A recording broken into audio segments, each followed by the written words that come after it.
राधे राधे। नमस्कार, मैं खुशी कुमारी। आज के इस एपिसोड में हम नारद मुनि के पूर्व जन्म की कथा के बारे में आगे जानेंगे। एक दिन गुरुदेव ने मुझ पर कृपा की, इसकी मुझे याद आ रही है।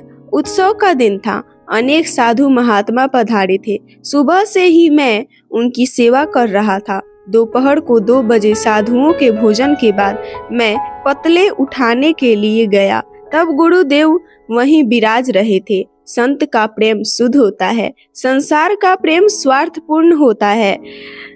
जिसे परमात्मा मिले हैं उसे प्रभु के अतिरिक्त दूसरा कोई स्वार्थ नहीं होता है।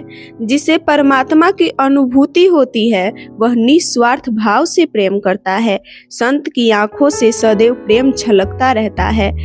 गुरुदेव की दृष्टि मुझ पर पड़ी और उन्होंने पूछा, बेटा तुमने खाना खाया? मुझे बहुत भूख थी, मैं बहुत थक गया था। मेरे जैसे गरीब को कौन जल्दी से खाना देता। गुरुजी का अपने प्रति प्रेम भाव देखकर मेरा हृदय द्रवित हुआ, मेरे आंखों में आंसू आ गए। मैं सोचने लगा कि मेरे गुरुदेव मेरी बहुत संभाल रखते हैं, मेरे प्रति उनका कैसा प्रेम है। हाथ जोड़कर मैं खड़ा रहा और कहने लगा, अभी मैं संतों की सेवा करूंगा, फिर प्रसादी लूंगा। गुरुदेव को मालूम हुआ कि इस बालक को किसी ने खाना नहीं दिया है। सुबह 2 बजे यह उठता है, सारा दिन सेवा करता है, रोज कथा सुनता है। इस जीव का परमात्मा कल्याण करेंगे, इस जीव को भक्ति का रंग लग जाए, इसका मन शुद्ध हो जाए। गुरुदेव को दया आ गई। मुझसे उन्होंने कहा, बेटा मेरी पतल में थोड़ा मेरा जूठा भोजन पड़ा है, वही तू खा जा। मेरे गुरुदेव का ऐसा नियम था कि वे बाल कृष्ण लाल को अर्पण किए बिना पानी भी नहीं पीते थे। यह भगवान का प्रसाद था। मेरे गुरुजी खा गए थे, उन्होंने वही प्रसाद कृपा करके मुझे दिया। महाराज आपसे क्या कहूँ, उस प्रसाद के खाने के बाद मुझे नव जीवन मिला। मैं रोज कथा सुनता और कीर्तन करता, पर उस दिन कथा कीर्तन में बहुत तन्मय हो गया। कीर्तन में मैं देहभान भी भूल गया। मुझे प्रभु के स्वरूप का थोड़ा अनुभव हुआ। आनंद में आकर मैं नाचने लगा। भजन कीर्तन में बुद्धि पूर्वक बहुत नाचना अच्छा नहीं है, उसमें तन्मयता ही चाहिए। तन्मयता में ही हृदय द्रवित होता है। परमात्मा का स्वरूप दिखाई दे तो भीतर का आनंद मिलता है, तब मालूम नहीं पड़ता कि शरीर नाच रहा है। तन्मयता में अति आनंद में शरीर नाचता है। उस दिन कीर्तन में मैं नाच रहा था। 4 महीनों तक मैंने निरंतर सेवा की, कृष्ण तथा कथा सुनी। धीरे धीरे प्रभु में प्रेम जगा। प्रेम जागने पर ही पाप नष्ट होते हैं। प्रेम के बिना कोई जीव नहीं रह सकता। जीव जगत से प्रेम करता है, परमात्मा से प्रेम नहीं करता है।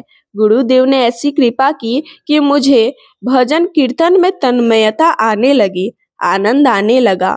4 मास के बाद जब मेरे गुरुजी जाने की तैयारी करने लगे, तब मुझे बहुत दुख हुआ। दुर्जन का संग बहुत दुख देता है और संत का वियोग बहुत दुख देता है। मेरे गुरुदेव एकांत में विराज रहे थे, तब मैंने जाकर साष्टांग प्रणाम किया और हाथ जोड़कर प्रार्थना की। आपने मुझे बोध दिया, आपने मुझे प्रतीति करवाई कि सच्चा सुख क्या है। अब आप मेरा त्याग न करिए, मैं आपकी सेवा करूंगा, मुझे अपने साथ ले चलिए। मेरे गुरुदेव ज्ञानी थे, विधाता के लेख वे पढ़ लेते थे। मुझे सामने देखकर उन्होंने मुझसे कहा, बेटा हम तो ले जाए, हमें क्या हर्ज, पर तुम्हारी माता बहुत दुखी हो जाएगी। बेटा हमें ऐसा दिख रहा है कि अपनी माता की ऋणानुबंधित पुत्र तुम हो। माता का ऋण तुम पर है, तुम उसके एकमात्र पुत्र हो। तुम माता की सेवा करो। माता की सेवा भगवान की भक्ति ही है। तुम्हें घर में रहकर भक्ति करनी चाहिए। मैंने गुरुदेव से हाथ जोड़कर प्रार्थना की कि आपने कथा में एक बार कहा था कि आत्मा का संबंध परमात्मा के साथ है, देह का संबंध माता पिता भाई बहन के साथ है। देह धर्म से आत्म धर्म श्रेष्ठ है। जीव ईश्वर का अंश है।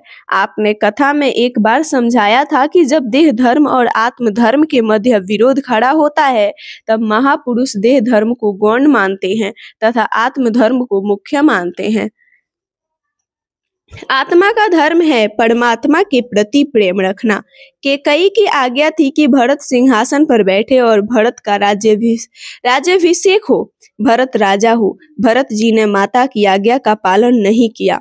भरत जी ने तो केकई का तिरस्कार किया। उन्होंने अपनी माता से कहा कि वरदान मांगते उस समय तुम्हारी जीभ सर को क्यों न गई। केकई, मेरे मन में ऐसा आता है कि मैं तुम्हें मार डालूं, पर मैं क्या करूं। मेरे राम तुम्हें माँ कहकर पुकारते हैं, इससे ही मैं तुम्हें नहीं मार सकता। इस प्रकार भरत जी ने केकई की आज्ञा का पालन नहीं किया है। प्रहलाद जी ने पिता की आज्ञा का पालन नहीं किया है। हिरण्यकशिपु का दुराग्रह था कि प्रहलाद भगवान की भक्ति नहीं करेगा। वास्तव में जीव का ईश्वर के साथ संबंध सच्चा है, जगत के साथ संबंध झूठा है। भक्ति में जो साथ देते हैं वही है सच्चे गुरु। प्रेम से समझाकर पाप करते हुए रोकते हैं, प्रभु की ओर मोड़ देते हैं, वही है सच्चे गुरु। संसार सुख में फंसा कर रखते हैं, वे बैरी हैं। आपने जो कथा में कहा है वह सब मैंने ध्यान में रखा है। मेरी माता मेरी भक्ति में बहुत विघ्न डालती है। मैं आपकी कथा सुनाता हूँ, वह भी उसे पसंद नहीं है। कहती है अभी से जप कर रहा है, कथा सुन रहा है। तुम विद्या का अभ्यास करो, अभ्यास करोगे तो परीक्षा पास करोगे, और परीक्षा पास करोगे तो नौकरी मिलेगी, नौकरी मिलेगी तो बहू आएगी, संतान होंगी। इसमें ही मजा है। गुरुदेव रास्ता चलने वाले भी वंश वृद्धि करते हैं। सच्चा आनंद कहाँ है, वह मेरी माता नहीं जानती है। सच्चा आनंद कहाँ है, आपने ही मुझे समझाया है, आपने ही मुझे सन्मार्ग दिखाया है। मेरी माता की इच्छा है कि मेरा विवाह हो, मेरी संतान हो। माता का संग मुझे पसंद नहीं है। आपने कथा में कहा था कि भक्ति में विघ्न कर देने वालों को छोड़ देना चाहिए। मीराबाई को लोगों ने बहुत त्रस्त किया, सहने की भी सीमा होती है। मीराबाई ने बहुत सहन किया, एक बार बहुत व्याकुल हो गई। तब चित्रकूट में तुलसीदास जी महाराज को उन्होंने पत्र लिखा। आशय था कि मैं 3 वर्ष की थी, तब से गिरधर गोपाल के प्रति अनुरक्त हूँ। मेरी इच्छा न होने पर भी मेरा विवाह हुआ। मैं एक राजा की रानी हूँ। राजमहल का विलासी जीवन मुझे पसंद नहीं है। मैं पति को परमात्मा मानती हूँ, व्यवहार की मर्यादा से भक्ति करती हूँ, फिर भी लोगों से त्रास पाती हूँ। मैं क्या करूँ। तुलसीदास जी महाराज ने उत्तर दिया, बेटी, स्वर्ण की परख कसौटी पर होती है, पीतल की कसौटी पर नहीं होती। मन को समझाना कि कन्हैया तुम्हें कसौटी पर परख रहा है। धैर्य धारण कर लो। जिन्हें श्री सीता राम प्रिय नहीं होते, जिन्हें श्री कृष्ण से प्रेम नहीं है, उसे दूर से ही वंदन करो। वैष्णव बैर नहीं रखते, उपेक्षा करते हैं। इस एपिसोड में बस इतना ही। इससे आगे हम अगले एपिसोड में जानेंगे। तब तक आप लोग मेरे चैनल को लाइक, सब्सक्राइब, कमेंट अवश्य करें। राधे राधे।